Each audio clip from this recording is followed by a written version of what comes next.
কক্সবাজার সমুদ্র সৈকতের সুগন্ধা পয়েন্টের বালিয়াড়ি। এখানে ছিল ৫ শতাধিক অস্থায়ী দোকানপাট ও স্থাপনা। এই দৃশ্যটি রোববার সকাল ১০টার। দুপুর ২টার দৃশ্য। একই জায়গা, সুগন্ধা পয়েন্টের বালিয়াড়ি। কয়েক ঘন্টার ব্যবধানে বদলে গেছে পুরো চিত্র। প্রশাসনের আলটিমেটামের পর আর নেই সেই শত শত স্থাপনা। ব্যবসায়ীরা নিজ উদ্যোগে সরিয়ে নিয়েছেন তাদের দোকানপাট ও মালামাল।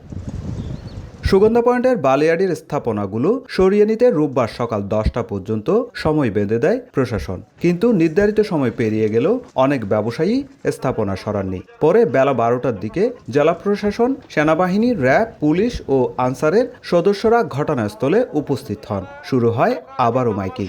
এরপরেই পাল্টে যায় পরিস্থিতি। ব্যবসায়ীরা নিজ উদ্যোগে সরাতে শুরু করেন তাদের স্থাপনা। সব স্থাপনা সরাতে সময় লাগে বিকেল ৩টা পর্যন্ত। সুগন্ধা পয়েন্টের ব্যবসায়ী নজির আহমেদ দীর্ঘদিন ধরে পর্যটকদের কাছে বার্মিজ পণ্য বিক্রি করে ১১ সদস্যের পরিবারের জীবিকা নির্বাহ করতেন।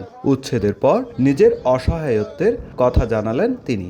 আমাদের সবাই রিজিক এখানে, এখন যখন দোয়া নিয়ে চলে যাচ্ছি, আল্লাহ জানে আমরা কোথায় দিয়ে গিয়ে দাঁড়াই। শুধু নজির আহমেদই নন, সুগন্ধা পয়েন্টের বালিয়াড়ির দোকানপাট সরানোর পর সহস্রাধিক ব্যবসায়ী পড়েছেন চরম অনিশ্চয়তায়। এই রোজার মাসে আমরা ধার ধ্যানা করে দোকানে মাল উঠেছে, নৌকা ছাড়া সাগরের মাঝখানে ছেড়ে দিচ্ছে আমাদেরকে সরকার।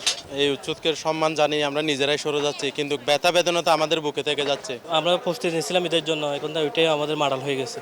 প্রশাসনের পক্ষ থেকে জানানো হয়েছে, পর্যায়ক্রমে সৈকতের লাবণী ও কলাতলী পয়েন্টের বালিয়াড়িতে থাকা স্থাপনাগুলোর বিরুদ্ধেও একই ধরনের উচ্ছেদ অভিযান পরিচালনা করা হবে। যেহেতু তাদের এতগুলো দোকান এবং মালামাল সরিয়ে নেওয়ার জন্য তারা আজকে সকালে আরও কিছুটা সময় প্রার্থনা করে।